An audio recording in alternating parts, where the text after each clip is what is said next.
Hi, Misha here, and haven't done an AK video in a minute. And so I thought, let's talk about the kind of forgotten FEG SA-85m. Now, I'm not losing my mind. I don't mean this one. I know you've seen this one before. This is a Kassner. I mean this one. Same name, SA-85m. Different stock, slightly different front end. And it's marked KBI. This is a post-ban version. The Kassner marked SA-85Ms were imported in 1986 and sold between that time and 1988, 89. And about 7,000 came in. 4,000 underfoldings and 3,000 with a fixed rear trunnion. After the executive order banning assault weapons for importation occurred in March of 1989, Michael Kassner to be exact, transferred the name really from being Kassner to KBI and resumed importation in a form compliant with the new regulations. And these would come in until early 1998, at which time another executive order from President Bill Clinton would add more restrictions to imports, and thus we would get the KBI SA-2000M, which would continue to be imported until about 2004, at which time FEG, the company in Hungary that builds these, actually went out of business. Actually, they went out of business technically in 2005, but you get the notion. So we'll just cover a little bit of that and that, talking about the history of the semi-auto gun in America and a few of the variations. So let's just, get into it. During what we know as the pre-ban era, so before 89, guns could come in pretty much however they wanted as long as the receiver was always a semi-auto. There were a few restrictions on things to do with grenade launchers and the what, but that didn't really matter.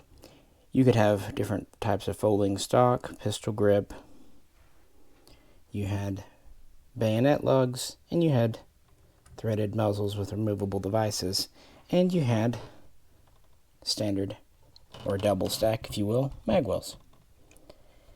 In 89, several features were banned on imported guns, not domestic guns, just imports. That would include pretty much all we just looked at, mostly anyway. You could no longer have a folding stock or telescoping. You could no longer have a pistol grip separate from the stock. And you could no longer have a bayonet lug. And if you had a threaded barrel, it had to have a device permanently attached to it, i.e. welded. And a lot of importers just did away with the threading altogether one way or another. Interestingly, the 89 order did not say anything about mag wells. It also didn't say anything about cleaning rods, which is, I mention that because looking at some post-89 imports like the Chinese, they did away with cleaning rods. Oddly, though, it did get kind of strict when it came to bipods. Again, just strange things like that. So when Kassner turned into the KBI import run of FEGs, the main thing they had to do was replace the pistol grip and stock with this gorilla stock, or bush hole stock, thumb hole stock. Solid piece of wood. We have a sling swivel here. We have a synthetic sporter style butt plate, no trapdoor. But the good news is this is a so-called square back receiver. It might look like it's slant cut. It's not. If you were to pull this off, it would take a standard AK butt stock. You see here, two top of the string, and it will even take a standard AK pistol grip. So the receiver isn't really modified. Likewise, it takes standard magazines. I have a 20 in it just for fun, but a 30 would fit just fine. Hand guards are unchanged. Luckily, this does have a cleaning rod, but you'll notice there's no bayonet lug here at all. And the barrel isn't threaded. The good news is the way they did these, some countries, again China, usually shaved off threads that were already on barrels, meaning if you wanted to rethread them, you had to go to a smaller pitch than 14x1 left hand. But other companies like FEG and later Kuger out of Romania decided just to never thread the barrels. That's good because today, that means there's plenty of meat here. You can thread these 14x1 left hand and install a device like this. And in fact, there is the hole in the sight base so you can install a plunger. So those were the changes that they made. Luckily, most, like the stock and grip, and even the muzzle, are quite reversible, meaning really the only major difference, it would be pretty hard to put a bayonet lug on without pulling the gas block and replacing it. Speaking of, there are a few variations of these guns, and most of those have to do with the gas system itself. There are two types of gas block that appear on SA-85Ms. You have the ported kind, and some people report no ports on the gas block. Likewise, the gas tube can either be ported as here or more AKM style without the ports. Furthermore, there are two different lengths of gas system. This is the standard AKM length, but some were imported with the AMD 65 short length. We'll look at that in just a minute. So yeah, quite a few variations up here, but everything back here is pretty much standard. We have a nice paint over phosphate finish. This is a correct military style receiver, just not full auto capable. A non-lightning cut bolt carrier, that's correct for Hungarian. And we have a 16¼ inch cold hammer forged chrome lined barrel. However, because this is a Hungarian gun, the handguard retainer is actually unique to their series. AKM handguards will fit, but you will have to do a little bit of customization, because the Hungarian guns were not strict clones or copies.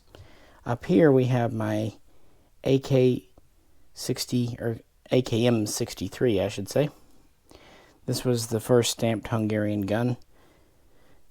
Wood buttstock, wood pistol grip, the unique wood foregrip with metal and exposed gas tube, no ports in the gas tube, 16-inch barrel, threaded, what have you. This was the original version. There was another version known as the AK-63, introduced in the 70s and 80s. You had the AK-63D, which is the underfolder, which is exactly what that Kassner was based on. This gun was based on the AK-63F, the fixed stock. The differences between AKM-63 and AK-63 are minor. Basically, the AK-63 was just kind of going to standard furniture versus unique, so the major difference is really within the handguard area. Note, too, that this is a slab side handguard, not an AKM palm style. So this is more of a AK-47 Type 3 lower handguard, just as this is an AK-47 style ported gas tube. But of course you could easily, if you've had the parts, convert one of these to one of these. It would basically just be a furniture swap. And if you did that, because it does have a standard capacity magwell, all you need to do would be thread the barrel. And if you had to have a gas block with bayonet lug, you'd have to find that. But I think I could live without it.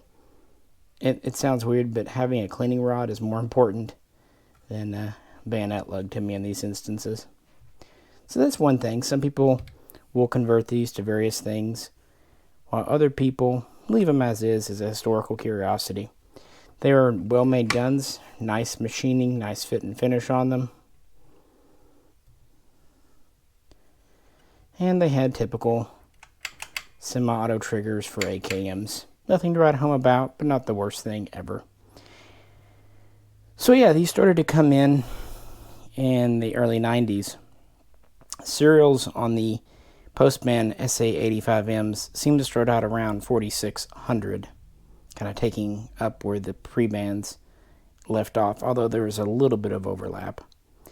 And they would be imported all the way through the 90s, including in 1994 when President Clinton signed the crime bill, which contained the assault weapons ban.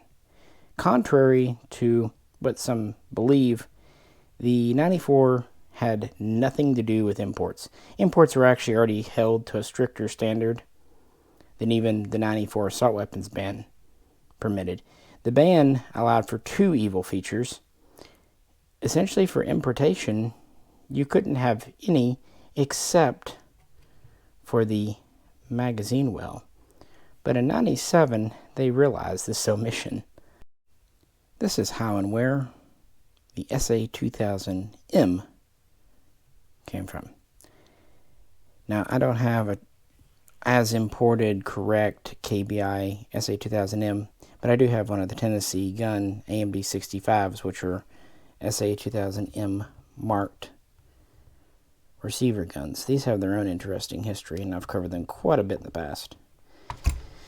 But essentially, the SA-2000M was to comply with new restrictions on importations that went into effect in April of 1998 after a study was done in 97. They would add some guns to the ban list outright, and they would ban one critical feature, the ability to accept a high-capacity magazine. Therefore, newer imports like the 2000M had to have a single-stack magwell, or some other way of making sure they could not accept a mag over 10 rounds. So they had proprietary mags. They would also do away with the wood furniture, going to a synthetic buttstock and handguard made by Choate in America. And the variations in gas system would continue with the SA-2000, including the different gas systems. Now that we have them together, you can see this is the AMD 65 length. This is the AK 63 length. Both with the 85M and 2000M, you could get either or. Now, both would come in with 16 1/4 inch barrels. However, some 2000Ms would have an AMD 65 muzzle brake permanently attached to the end, whereas others would just have a bare muzzle. The barrel muzzle guns would be, of course, 16 1/4 inches overall barrel, and because it was permanently affixed, the ones that came in with the brake actually had a barrel around 18 inches. Maybe a little bit less, but pretty close to 18 inches. So there are a couple of different barrel lengths in the SA-2000Ms. Now, could you convert a 2000M? Yes, you could. But the way they did the single-stack magwell conversion, it wasn't as straightforward as it could have been. So let's kind of look at the magwells on these three guns. So our pre- and post-ban SA-85Ms have the same magwell, which is the same as any military AK. But with the 2000M, they were single-stack. Now the good news is they still had dimples, unlike say the Wasser, and they even had the kind of the front dimple much the same. But internally, they were different. The rails were made for a single stack. The front trunnion was a little bit cut differently, and the trigger guard and mag catch were cut a little differently. A lot of people left these as is, but other companies would convert them because they were still high-grade guns, nice quality guns. I remember Vector did quite a few SA-2000M conversions because after the Chinese guns, they were one of the cheaper ones left through the late 90s and early 2000s, and they just had a good reputation. And a lot of Hungarian kits like this AMD were available, making the whole prospect attractive. But because it did actually require some more tools and effort, a lot of home builders kind of butchered SA-2000M receivers too. But if you knew what you were doing, it was easy enough. Although there would be an artifact or two after conversion. Of course, converted improperly, they just wouldn't fit or work right. But when converted correctly, you don't really have to worry too much about excessive side-to-side play, although a bit might be there. It's actually front to back. So I'm doing this one here single-handed.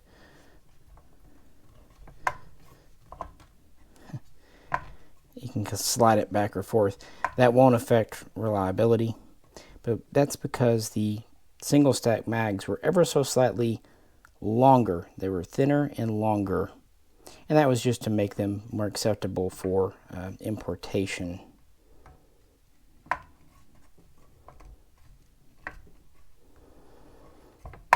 Yeah, whereas in a gun like this, since it's a standard spec magwell, you won't really see that.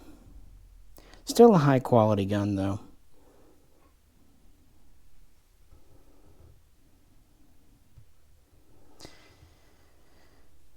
But yeah, I just thought it would be kind of fun to visit this in-between stage. Just because, why not? I had one available to show you. Just to make a record, like I said, by 2005, FEG was out of business, filing for bankruptcy. Tennessee Guns would end up with these guns. There's various stories about how they came in. They would seem to be imports to one degree or another, but it's unclear who did any work for them over in Hungary, how much work Tennessee Gun did here in the Americas. What we do know is it is a Hungarian receiver, Hungarian barrel, and it's an original Hungarian AMD 65 parts kit, and these are typically matching as well. And they came with a pretty cool FEG logo box. So these would be the last Hungarian AK imports for the civilian American market, even if there's a bit of mystery surrounding them. And these, at least up until recently, were actually a good value you could find, and are quite an easy deban process. So just thought I'd bring attention. Again, Kassner, pre-ban, easy enough. KBI, post-ban, easy enough. And based on the serials, it would seem like they imported, and I'm just spitballing here, based on serials, a little under 25,000 of these. Never have been able to find a real firm number, but 20, 25,000, somewhere in that ballpark. Which, considering they came in for the better part of a decade, is not a huge number. Before the Chinese sanction in 94, a lot of people didn't buy these because a Mac 90 was nearly half the price.